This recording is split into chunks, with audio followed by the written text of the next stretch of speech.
오늘 함께 읽으실 하나님의 말씀은 마태복음 5장 3절의 말씀입니다. 마태복음 5장 3절 말씀 한 목소리로 함께 봉독하겠습니다.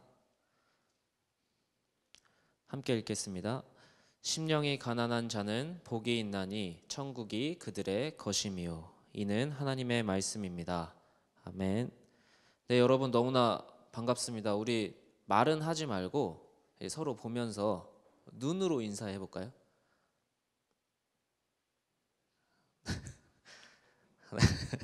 네, 고맙습니다.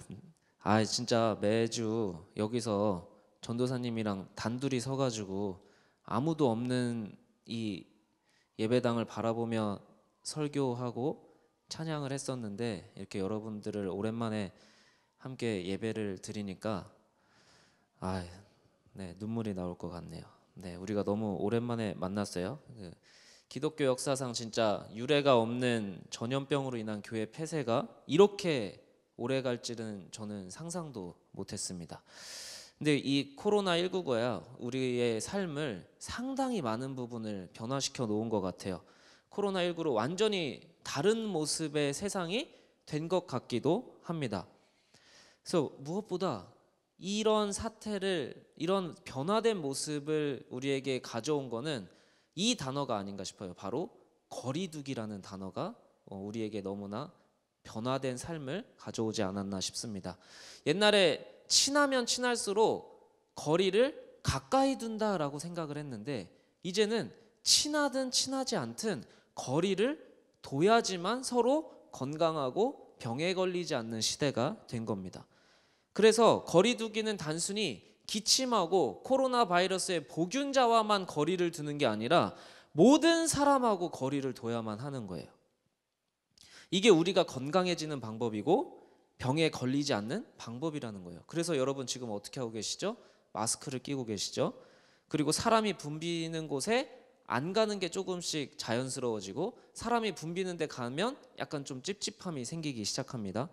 그리고 누군가 이렇게 기침이라도 한 번 하면 지하철에서 제가 너무 삭막한 모습을 보았는데 누가 이렇게 뭐가 걸린 것 같아요. 그래서 칵 하니까 다 이렇게 막 째려보는 거예요. 이런 사회가 돼버렸어요. 내가 안전하고 남이 안전해지는 방법은 뭐다? 거리를 둬야만 한다라는 거예요. 그런데 우리는 그렇다고 거리두기의 삶을 유지하지 않는 사람들을 비난만 하지 않아요. 반드시 거리두기가 최고의 예방 방법이고 삶의 방식인 것 같지만 우리 사회가 거리를 두는 것만으로는 절대 유지가 안 돼요. 왜 그러냐? 진짜 코로나 바이러스가 걸린 사람에게는 의사와 간호사가 거리를 두기 시작하면 안 됩니다. 오히려 그 사람들에게는 거리가 좁혀져야지만 그 사람들이 살아날 수 있는 거예요. 누군가는 거리를 둬야 되지만 누군가하고는 이 거리를 완전히 좁혀야지만 살아날 수 있다라는 겁니다. 다른 거리두기를 하는 의사와 간호사를 우리는 비난하거나 비방하지 않습니다. 왜냐하면 누군가는 그 거리를 좁혀야지만 살아날 수 있는 사람이 있기 때문입니다. 우리의 신앙도 마찬가지인 것 같습니다. 우리는 무엇에 거리를 두고 살아야 하는지, 무엇에 거리를 두지 말아야 하는지를 항상 생각하면서 살아야 되는 그리스도인들이라고 생각을 합니다. 우리는 세상과는 전혀 다른 거리두기의 기준을 갖고 살아야 돼요. 세상 사람들은 자기의 욕심, 자기의 꿈, 자기의 목표에 점점 더 거리를 가까워져야지만 성공한 삶이라고 생각을 해요. 그러나 하나님은 우리에게 뭐라고 얘기하시냐? 너희가 속된 것, 잘못된 것과는 거리를 두고 하나님과 거리를 가까이 두어야지만 너희가 살 수 있다라고 이야기를 하시는 겁니다. 그것이 바로 하나님을 믿는 사람들의 거리두기 기준인 거예요. 그리스도인들이라면 매 순간 내가 무엇으로부터 거리를 두고 있는지, 무엇에 거리를 가깝게 하는지를 계속해서 생각하고 점검을 해야 한다는 겁니다. 오늘 우리가 함께 읽은 이 말씀은요, 예수님이 복을 선포하신 것 중에 첫 번째 복에 관한 내용이에요. 8가지의 복을 얘기하시는데 오늘은 그 중에 첫 번째 복에 대해서 나누려고 해요. 지난주 온라인 영상을 얼마나 많이 보셨는지 모르겠지만 다 보셨겠지만 제가 추가로 설명을 드리면 다른 복들은 미래형이라고 얘기를 했어요. 그런데 천국이 너희의 것이다 라는 건 현재형으로 선포가 되어 있다라고 말씀을 드렸습니다. 이미 우리가 천국을 가진 자, 천국을 누리고 있는 자라는 거예요. 이 말이 누군가에게는 와닿는 사람도 있을 수 있겠지만 누군가에게는 전혀 와닿지 않는 이야기일 수도 있어요. 내가 사는 삶이 이게 천국이라고? 이게 천국이라면 별로 기쁘지 않은데? 라고 생각하는 사람이 분명 있을 수 있다라는 거예요. 예수를 믿으면 완전히 새로워진다, 죽었다가 다시 살아났다, 하나님의 자녀가 되었다, 이런 대단한 말을 너무나 많이 들어서 이제는 감동이 없는 사람도 있을 수가 있습니다. 혹은 분명히 예수를 만났고 예수님을 사랑하고 경험하고 그리고 예수님이 내 생명보다 내 어떤 것보다도 중요하다고 고백한 적이 있는 사람들, 근데 여전히 이전에 내가 쫓고 있었던 가치들, 그런 욕심들이 내 마음에서 떠나지 않아서 싸우고 있는 사람들도 있을 거라는 겁니다. 그래서 오늘은 이 두 부류의 사람들이 우리 청년부에 다 있을 거라고 생각을 해요. 예수님이 이미 천국이 너희의 것이다, 너희는 천국을 살고 있다라고 얘기를 하시는데 우리가 느끼는 이 현실 속에서의 괴리감을 느끼는 청년들을 위해서 우리가 어떻게 해야 하나님의 천국을 진짜 느끼고 누릴 수 있는지를 같이 나눠보고자 합니다. 자, 첫 번째로요, 심령이 가난한 사람이라는 거를 우리가 점검을 해야 돼요. 심령이 가난하다라는 거는 하나님 없이는 못 사는 사람이라고 생각을 하시면 돼요. 자, 한번 따라해 봅시다. 심령이 가난한 사람은 하나님 없이 못 사는 사람. 네, 요것만 잘 기억하시면 돼요. 이게 전적으로 하나님을 의지할 수밖에 없다라는 뜻이에요. 근데 이 가난이라는 단어를 왜 굳이 예수님은 쓰셨을까? 다른 표현도 많을 텐데 왜 천국을 누리려면 심령이 가난해져야만 한다고 얘기를 하셨을까? 이 가난이라는 단어를요, 잘 이렇게 공부해 보면요, 헬라어에는 두 가지 가난의 단어가 있는데 여기에서 쓰인 가난이라는 단어는요, 아무것도 없는 거예요. 진짜 거지 중에서도 최고의 거지. 최고의 거지라는 말이 좀 이상하긴 한데 최악의 거지의 상황을 이 가난이란 단어를 쓰는 거예요. 내가 오늘 뭘 벌어먹지 못하면 그날은 굶어야 되는, 내가 어디에 다른 거를 의지할 수 없는 거를 이 가난이란 단어를 쓰는 거예요. 근데 왜 하나님은 8가지 복을 얘기하신다고 하면서 굳이 그 복의 첫 번째 관문으로 이 가난이라는 단어를 사용하셨을까? 바로 여기에 핵심이 있는 겁니다. 하나님 나라의 복을 채우기 전에 하나님은 우리에게 먼저 우리의 마음을 비워내라고 얘기를 하시는 거예요. 여러분들, 뭔가를 채우기 전에 뭘 해야 되죠? 먼저 비워내야 되는 거예요. 하나님 나를 채워주세요라는 기도를 하기 전에 먼저 하나님 내 안에 채워져 있지 말아야 할 것이 채워져 있습니다. 그렇기 때문에 이걸 먼저 비워주세요. 이게 여러분들이 복을 받는 첫 번째 관문이 될 수밖에 없다라는 거예요. 여러분들이 비워져야지만 새 것이 채워졌을 때 그것이 깨끗하게 채워질 수 있다라는 겁니다. 하나님을 가까이 하기 위해서 먼저 하나님의 것이 아닌 것을 비워내는 것, 그것이 우리가 복된 사람이 되는 첫 번째 단계라는 겁니다. 그리고 하나님은 우리를 하나님의 것으로 채우기 위해서 때로는 우리가 소중하게 생각했던 것들을 때로는 빼내실 때가 있어요. 내가 하나님 믿었더니 왜 더 어려워? 내가 하나님 믿었더니 왜 더 어려운 일들이 생기는 거야? 왜 받아들이기 힘든 일이 생기는 거야? 왜냐면요, 더 좋은 것을 채우시기 위해 때로는 덜 좋은 것, 나쁜 것을 빼내시는 분이기 때문입니다. 여러분, 그런데 하나님은 그걸 깨닫기 원하시는 거예요. 내가 하나님 없이는 살 수 없는 존재구나. 하나님이 하나님의 것으로 나를 채우지 않으면 나는 살 수 없는 존재구나를 깨닫길 원하시는 거예요. 그래서 먼저 하나님은 우리 안에 잘못된 것들이 채워져 있을 때 그걸 빼내는 작업부터 하시는 거예요. 그래서 이 중에 하나님을 명확하게 만나지 못한 사람들 중에 하나님 믿는 게 너무 힘든 사람들이 있을 수 있어요. 하나님을 믿으면 믿을수록 내가 생각하는 고난과 역경이 몰려오는 것 같이 느껴지는 청년들이 있을 수 있다라는 거예요. 근데 그건 하나님이 여러분들을 사랑하지 않아서도 아니고, 하나님이 여러분을 만나지 않아서도 아니고, 하나님이 여러분들을 만나고 계시기 때문에 여러분들의 잘못된 것들이 채워져 있는 것을 빼내고 계신다라는 겁니다. 놀랍게도 예수님은 거기서 천국이 시작된다라고 얘기를 하시는 거예요. 천국이 나의 것이 되는 그 시작은 내가 때로는 잘했던 것들의 실패로, 내가 갖고 있던 것을 잃어버림으로, 내가 맺고 있었던 관계가 끊어짐으로 거기서 천국이 시작될 수 있다는 겁니다. 단순히 하나님 믿었더니 내가 불행해졌어, 하나님 믿어도 잘 풀리는 게 없어라고 단편적으로 결론 내리길 원하시는 게 아니라, 내 안에 무엇을 비워내고 계신가, 하나님은 오늘 나에게 어떠한 일을 하고 계신가를 우리는 다시 한번 생각해 봐야 된다는 겁니다. 자, 그런데 이 청년들 가운데는 분명히 또 다른 부류의 청년들이 있다라는 것입니다. 그게 뭐냐면, 두 번째 청년은 우리의 모습은 여전히 다른 것도 필요한 모습이 있다라는 거예요. 분명 무언가를 이미 비워내는 경험을 한 청년들이 이 자리에 있을 거라고 생각을 합니다. 하나님 사랑을 경험해 봤고, 하나님이 내 걸 비워내시고 새로운 거를 채워내는 걸 경험해 본 청년들이 이 자리에 있을 거예요. 그런데 마음이 다시 가난해지지 않는 청년들이 분명 있을 겁니다. 하나님의 영광도 좋지만 이전에 내가 갖고 있었던 그런 영광을 다시 갖고 싶은 청년들이 있을 수 있어요. 우리 대부분이 이런 모습일 겁니다. 저도 마찬가지입니다. 예수를 믿으면 이전 것을 끊어내야 된다는 건 머리로 알게 됐어요. 근데 이게 너무 강해서 끊어지지가 않는 거예요. 더 문제는 마음 한켠에 그런 것들을 더 갖고 싶은 마음이 있는 거예요. 여전히 있는 거예요. 예수 영광을 갖고 세상 영광을 또 갖고 싶은 욕망이 내 안에 있는 거예요. 왜 그럴까요? 왜 우리는 이 두 마음을 품게 되는 걸까요? 처음 예수님 믿을 때는 다 좋아요. 뭔가 큰 변화가 있을 것 같고, 막 성경에서 얘기하잖아요. 너 죽었다 살아난 거다. 이전 것은 지나갔으니 보라 새 것이 되었도다. 너무나 놀랍고 엄청난 대단한 변화가 내 삶에 일어날 것 같이 기대하잖아요.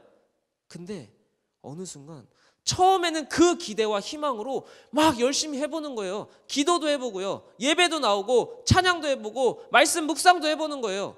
시간이 지날수록 근데 이런 생각이 들기 시작하는 거예요. 해도 별거 없는데? 해도 잘 안 되네? 해봤자네? 이런 생각이 조금씩 들어오기 시작하면서 지치는 거예요. 절망하게 되고 좌절하게 되고 포기하게 되고, 실패를 경험하면 경험할수록 내가 왜 하나님한테 막 수련회 가서 뜨겁게 기도하고 회개하고 이제 내가 새로운 삶을 살 수 있겠다. 근데 금방 또 돌아오는 내 모습을 보면서 자꾸 좌절하는 거예요. 내가 그럼 그렇지. 그래, 수련회 가서 변하는 거 이럴 줄 알았어. 별거 없을 줄 알았어. 이렇게 생각하는 거예요. 근데 여러분, 거기가 끝이 아닌 거예요. 하나님이 여러분을 버려서도 아니고, 여러분들이 연약해서도 아니고, 우리가 연약해서 맞죠. 근데 우리가 거기서 끝나는 게 아니라는 거예요. 왜 우리는 하나님의 새로운 은혜를 받고 하나님의 새로운 영광을 맛보고 새로운 삶을 꿈꾸는데 왜 또 실패하고 좌절하고 또 절망하게 되는 걸까? 바로 예수님은 더 가난한 마음을 가지라고 얘기를 하시는 거예요. 그게 가난한 마음인 거예요. 내가 뭔가 할 수 있을 것 같았어요. 처음 예수님을 만나니까 내가 예배 나가면 뭔가 변화가 있을 것 같아. 내가 이렇게 말씀 열심히 묵상하면 큰 변화가 있을 것 같아. 내가 이렇게 열심히 사람들한테 복음을 전하면 그 사람들이 변화될 것 같아. 근데 하면 할수록 안 될 때가 있는 거예요. 왜? 하나님은 너가 해서 안 돼. 너가 그런 기대와 너의 노력과 너의 힘으로 안 된다라는 것을 또 가르쳐 주시는 거예요. 왜? 예수님은 내가 아무것도 할 수 없다라는 것을 깨닫게 하고 싶으신 거예요. 내가 이거를 하면 하나님이 더 복 주시겠지? 내가 이렇게 하나님한테 더 뭔가를 열심히 하면 내가 더 큰 변화를 누리겠지? 내가 이렇게 열심히 살면 내가 더 좋은 열매를 거두겠지? 이걸 하나님이 원하시는 게 아니라, 하나님, 나는 오늘 더 하나님이 필요합니다. 나는 하나님 없이는 아무것도 할 수 없습니다. 하나님이 나를 도우시지 않으면 나는 아무것도 아닙니다라는 고백을 듣고 싶으신 거예요.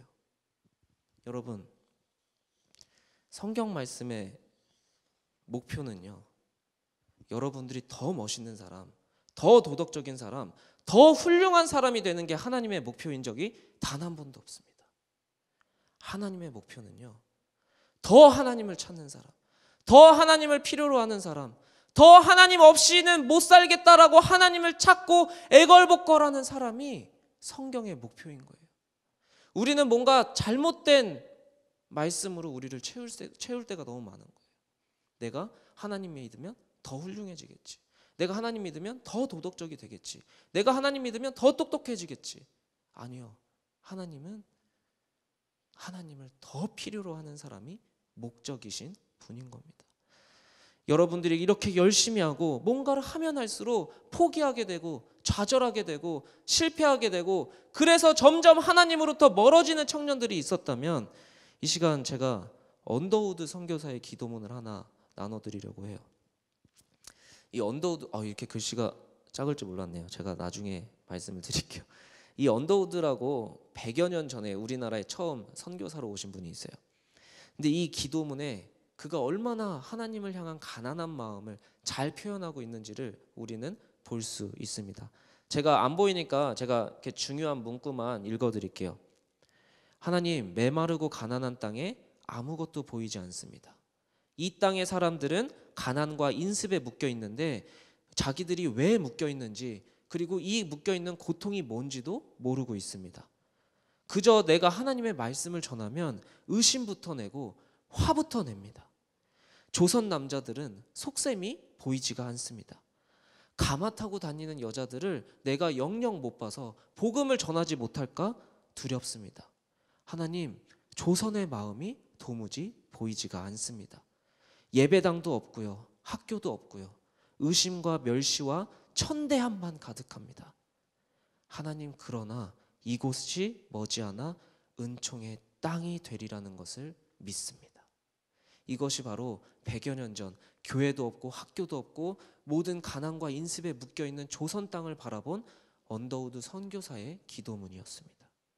그의 기도는 진짜 희망이 보이지 않는 상황에서 하나님의 도움밖에는 이 현실을 극복할 수 있는 게 없다라는 기도문이었습니다. 자기가 무엇을 하겠다라는 다짐이 이 기도문에는 없어요. 내가 이것을 할 수 있다. 하나님, 내가 이거를 전할 수 있습니다. 내가 이렇게 열심히 하겠습니다라는 다짐과 열심이 이 기도문에는 전혀 없어요. 다만 아무것도 없습니다. 있는 거라고는 의심과 멸시와 천대밖에 없습니다. 그러나 하나님, 이 땅에 주님의 은총이 필요합니다. 이것이 바로 이 땅에 한국교회가 세워지기 그 첫 번째 심어진 씨앗의 기도였던 겁니다. 여러분들, 이 시간 이 자리에 다양한 모습의 청년들이 있다라는 것을 압니다. 하나님 없이 살 수 있는가를, 하나님 없이 살 수 있는 무언가를 구하는 청년들이 있을 거라고 생각을 해요. 혹은 하나님 마음대로 살고 싶다고 하다가 좌절하고 포기하고 어차피 해봤자 안 되라고 생각하는, 그러나 여러분, 그 청년들의 모습은 다를지라도 하나님은 우리에게 동일한 말씀을 하고 계신 겁니다. 너희가 심령이 가난할수록, 나를 필요로 할수록, 내가 너희를 다스리길 원할수록 내 통치가 너희에게 임할 것이고 하나님의 나라가 너희의 것이 될 것이다 라는 말씀을 하고 계신 겁니다. 여러분들이 이제는 하나님을 믿는다면, 정말로 천국을 누리고 싶다면, 정말로 예수님이 약속하신 복을 누리고 싶다면 여러분들의 삶의 목표가 변했으면 좋겠어요. 하나님 없이도 살 수 있는 돈, 하나님 없이도 살 수 있는 직업, 하나님 없이 살 수도 있는 무언가를 구하는 게 아니라 하나님 없이 살 수 없습니다라는 고백이 여러분들의 새로운 목표가 되었으면 좋겠어요. 여러분들이 이 8주간의 기간 동안 교회를 나오지 못하면서 무엇에 거리를 두고 살았는지 다시금 점검했으면 좋겠어요. 여러분들이 어느새 이 코로나19로 인하여 하나님은 처음에는 우리가 너무나 습관적으로 나오던 이 예배의 자리, 너무나 아무렇지 않게 모였던 이 교회로부터 거리를 두기 시작하셨어요. 그리고 이 예배의 자리가 얼마나 소중했는지를 깨달았던 청년들이 있었고, 그러나 시간이 지나면 지날수록 해도 안 되네, 열심히 해보려고 해도 코로나가 잠잠해지지 않네, 아, 이게 예배 안 나가니까 말씀 묵상도 안 되네. 그저 그렇게 포기와 매너리즘에 빠진 청년들이 있다면, 다시금 내가 무엇으로부터 거리가 멀어져서 내 삶이 점점 더 혼동 속으로 빠지는가, 내 삶이 왜 이렇게 점점 무기력해지는가, 내 삶이 왜 이렇게 앞날이 궁금해지지 않고 그저 그냥 이렇게 살다가 말겠지라는 생각으로 가득 차게 되는가. 나는 여전히 하나님을 믿는다고 하는데 왜 나는 천국이 느껴지지 않는가. 여러 가지 질문들이, 여러 가지 고민들이 여러분을 채우고 있다면 이 시간 우리가 다시금 우리의 믿음을 점검하면 좋겠습니다. 나는 어디로부터 거리를 두고 있고 어디로 거리를 좁히고 있는가. 여러분들의 삶에 새로운 목표가 생겼으면 좋겠습니다. 하나님과 가까워지는 것. 하나님 없이는 살 수 없는 인생. 하나님이 내 삶을 책임져 주시는 인생. 여러분, 천국은 하나님의 나라라는 뜻이잖아요. 근데 이 하나님의 나라는 무슨 의미냐? 죽어서 가는 게 천국이 아니라 하나님이 다스리고 계신 곳이 바로 천국인 거예요. 그런데 내가 하나님의 통치를 자꾸 거부하는 거예요. 하나님 마음대로 하지 마세요. 내 마음대로 할 거예요. 근데 그곳에 어떻게 천국이 이루어집니까? 하나님, 내 꿈은 이거예요. 내 꿈을 이루어 주세요. 근데 거기에 어떻게 천국이 이루어집니까? 하나님이 다스리지 않으시는데. 하나님, 나는 이걸 갖고 싶어요. 하나님이 주고 싶은 게 뭔지 전혀 궁금하지 않으면서, 하나님이 여러분들에게 뭘 선물로 주고 싶고 하나님이 여러분들에게 무엇을 복으로 주고 싶은지 전혀 관심도 없는데 어떻게 여러분들의 삶에 하나님의 나라가 임하겠습니까? 여러분들의 삶에 새로운 목표가 생기면 좋겠습니다. 하나님, 내 안에 내 생각, 내 가치관, 내 기준이 다 무너지고 내 마음에 있는 모든 욕심들이 다 빠지고 정말로 하나님 없이면 안 된다라는 그 마음이 가득 찼을 때 하나님의 통치가, 하나님의 임재가 내 삶을 채워주세요. 그 기도와 그 목표가 여러분들의 삶을 새롭게 이끌어 나가면 좋겠습니다. 이 시간 우리가 이 메시지를 붙들고 정말로 하나님 없으면 안 된다라는 이 메시지를 붙들고 정말로 내 마음이 가난할수록 하나님의 도우심이 너무나 간절할수록 그게 나의 복이구나, 이 메시지를 붙들고 우리가 함께 찬양하며 나아가면 좋겠습니다.